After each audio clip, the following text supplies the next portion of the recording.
Assalamualaikum warahmatullahi wabarakatuh. Pada hari ini kita akan membahas tentang perkembangbiakan pada hewan. Sama seperti tumbuhan, hewan juga berkembang biak.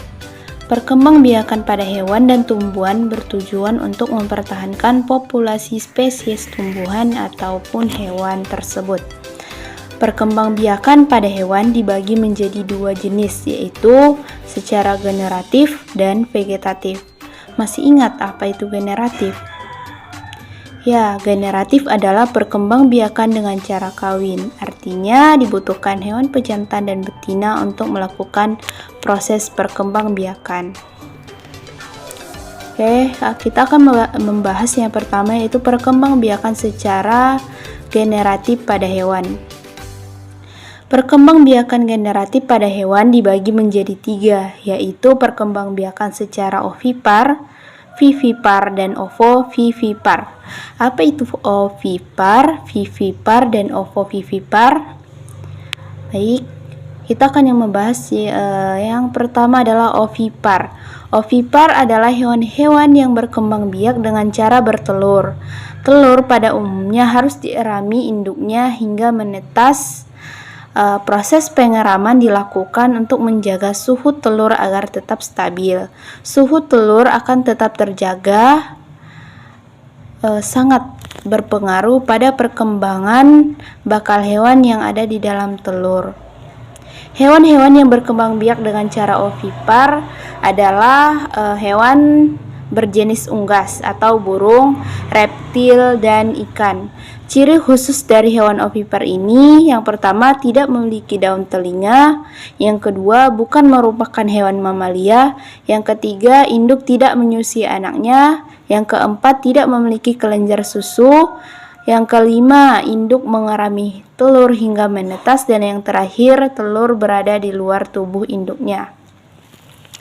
Yang kedua adalah vivipar. Vivipar adalah hewan-hewan yang berkembang biak dengan cara melahirkan. Pada umumnya hewan ini termasuk jenis mamalia. Ciri khusus hewan vivipar adalah yang pertama memiliki kelenjar susu, yang kedua memiliki daun telinga, tiga penutup tubuh hewan vivipar adalah rambut, yang keempat merupakan kelompok mamalia. Dan yang terakhir adalah individu baru akan dikeluarkan atau dilahirkan dari tubuh induknya. Yang terakhir adalah ovovivipar, adalah hewan yang berkembang biak dengan cara bertelur di dalam tubuh dan menetas di dalam tubuh induknya, kemudian mengeluarkan individu baru dengan cara melahirkan. Hewan-hewan ini memang sangat spesial dan sangat sedikit.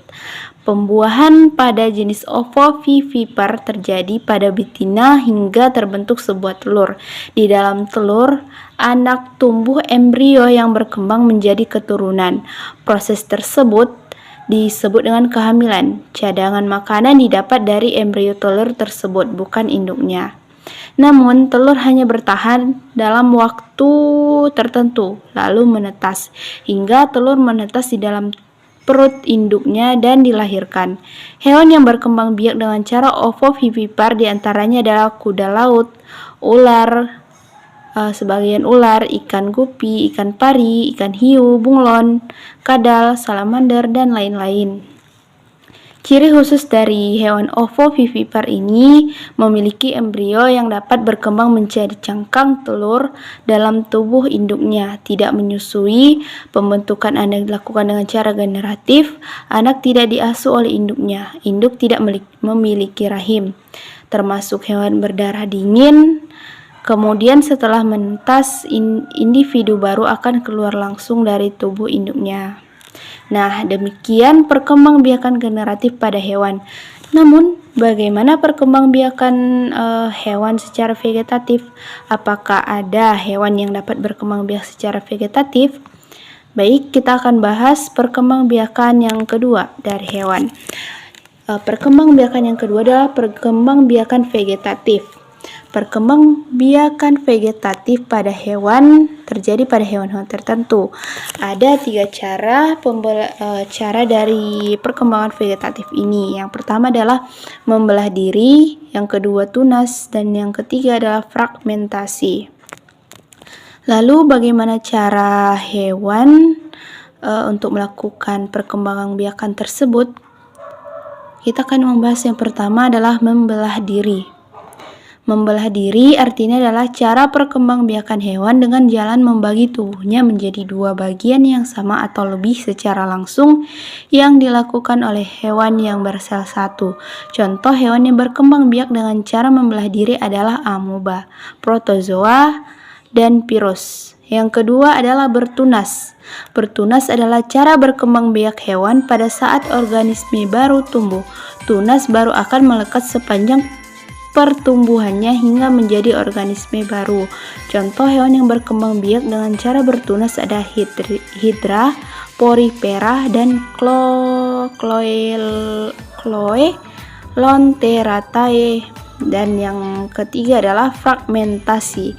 Fragmentasi adalah cara perkembangbiakan yang berasal dari potongan tubuhnya sendiri atau pemusatan bagian tubuhnya. Contoh dari hewan fragmentasi ini adalah planaria dan cacing pita. Nah, demikianlah pelajaran kita hari ini tentang perkembangbiakan pada hewan. Sekarang coba kalian perhatikan lingkungan sekitar kamu dan golongkan hewan tersebut termasuk dalam perkembangbiakan jenis yang mana. Sampai jumpa di video selanjutnya. Jangan lupa follow, share, dan komen video ini bila menurut kamu video ini bermanfaat. Saya akhiri dengan salam. Assalamualaikum warahmatullahi wabarakatuh.